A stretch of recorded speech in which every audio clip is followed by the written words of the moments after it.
Immune system हमारे शरीर के रक्षा के लिए बना है। जब यही इम्यून सिस्टम बहुत ही अग्रेशन के साथ शरीर के नॉर्मल सेल पर असर करने लगता है, नॉर्मल सेल को भी मारने लगता है, तो इसे हमारे शरीर में हाइपर सेंसिटिविटी के नाम से जाना जाता है। हाइपर सेंसिटिविटी 4 प्रकार की होती है, टाइप 1, टाइप 2, टाइप 3 और टाइप 4। टाइप 1 को हम जनरली एलर्जी के नाम से जानते हैं। टाइप 2 में क्या होता है कि कुछ सर्टेन सब्सटेंस सेल के लिए टॉक्सिक हो जाते हैं, इसीलिए इस प्रकार के हाइपर सेंसिटिविटी को साइटोटॉक्सिक के नाम से भी हम जानते हैं। और इन दोनों हाइपर सेंसिटिविटी के बारे में हम पिछले वीडियो में बात कर चुके हैं। आज इस वीडियो में हम हाइपर सेंसिटिविटी 3 और हाइपर सेंसिटिविटी 4 दोनों के बारे में जान लेंगे, बहुत ही शॉर्ट में।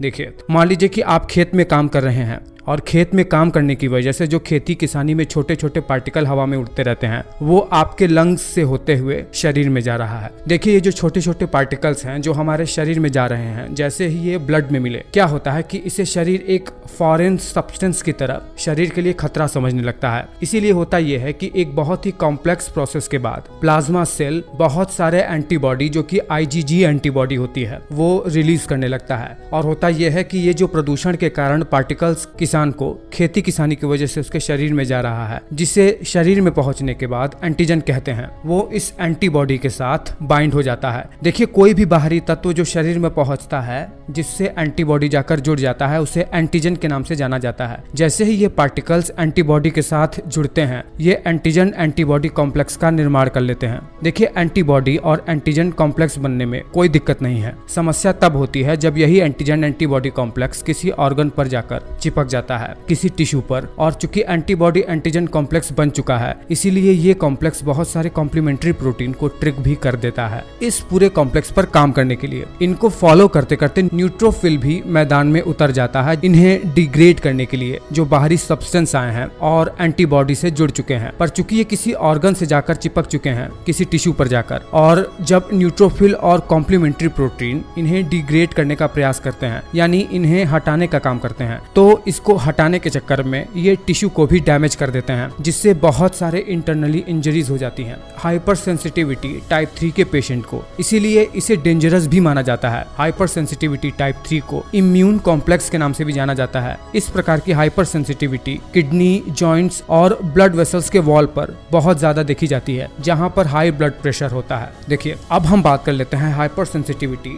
टाइप 4 की, जो कि जनरली स्किन में देखा जाता है। देखिए, होता यह है कि जब भी कोई ऐसा केमिकल या कोई भी पैथोजन हमारी स्किन से कांटेक्ट करके हमारे शरीर में आ जाता है, तो ये जो केमिकल हो गया और कोई भी पैथोजन हो गया, ये हमारे स्किन के सेल में अब्सॉर्ब हो जाता है। और अब्सॉर्ब होने के बाद ये MHC टाइप 1 या 2 मॉलिक्यूल के थ्रू अपने सरफेस पर इन केमिकल या पैथोजन को रिप्रेजेंट करने लगता है, जिसे टी सेल डिटेक्ट कर लेता है। टी सेल क्या करता है कि सबसे पहले परफोरिन रिलीज करता है, जिसकी वजह से इस सेल के सरफेस पर छोटे छोटे छेद बन जाते हैं। फिर उसके बाद यही टी सेल ग्रेन्जाइम नाम के एंजाइम को रिलीज करता है, जो कि इन्हीं सेल्स पर जाकर काम करने लगते हैं। और इन सेल के अंदर ये ग्रेन्जाइम्स जगह जगह ब्लास्ट करने लगते हैं, जिसकी वजह से ये सेल बुरी तरीके से डैमेज हो जाते हैं। जब कई सारे सेल यहाँ पर डैमेज हो जाते हैं स्किन के पास में, तो होता यह है कि उस पर्टिकुलर जगह पर जहाँ पर केमिकल या पैथोजन आया था स्किन पर, वहां पर ब्लिस्टर बन जाता है, स्किन फूल जाती है, थोड़ा सा फ्लूइड भर जाता है वहां पर। इन्फ्लेमेशन की वजह से वहां दर्द और जलन भी महसूस होने लगता है। इस प्रकार के हाइपर सेंसिटिविटी को डिलेड टाइप हाइपर सेंसिटिविटी के नाम से भी जानते हैं, क्योंकि इसे डेवलप होने में 3 से 4 दिन का टाइम भी लग जाता है। तो ये रहा कुल 4 प्रकार की हाइपर सेंसिटिविटी, जिसे हम जनरली एलर्जी के नाम से भी जानते हैं। मुझे उम्मीद है कि इम्यून सिस्टम के बारे में इतना सब कुछ जानकर आपका पर्सपेक्टिव इम्यून के बारे में जरूर बदला होगा। मुझे नीचे कमेंट करके जरूर बताना ये बात।